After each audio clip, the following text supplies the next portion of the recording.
Matthew 26:36 through 47, a retelling. Jesus went with his students into the Garden of Gethsemane and asked them to wait while he prayed. He took Rocky and the Zebedee boys further into the garden. And Jesus began to shake and weep and say, "My heart is shattered, my being drained, almost dead. Please stay awake with me." And Jesus went a few more steps and he threw himself on the ground and prayed, "Abba, if you can just throw this cup away from me. It's your will, is it mine?" And then he went back and found his students asleep.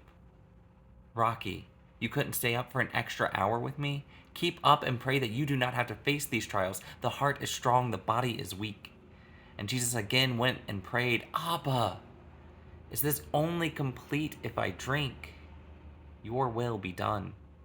He returned and found his students asleep, lost in deep slumber. So Jesus again went and repeated his prayer, "I will drink. Your will be done." Renewed and with resolve, he awoke his sleeping students. "Are you done with your nap? Still sleeping? The time has come. The child is betrayed to the oppressors. Look, here's the informer now." And Judas arrived with a mob of armed goons from the militias and the inquisitors. Antifa spirituality is not an easy path. It can be quite the struggle, quite the trial, quite the test. And I know aligning our hearts with the sacred plan of love and liberation, of resisting tyrants and oppressors, and being in true solidarity and unity with the oppressed and marginalized, and being with the people can sound oh so sexy.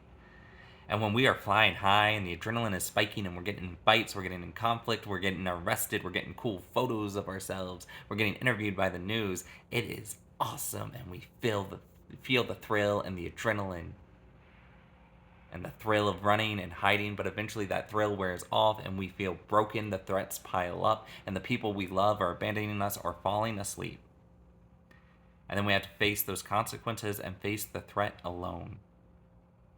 And we are forced to make sure we are truly aligned with our hearts with the purpose of God and purpose of the people, because that unity of alignment is what feeds us and comforts us and sustains us and teaches us that the flame in our heart cannot be broken, and the flame of our heart will comfort us and sustain us for the tide of liberation. Whether or not we break it to the finish line, God will bring the finish line.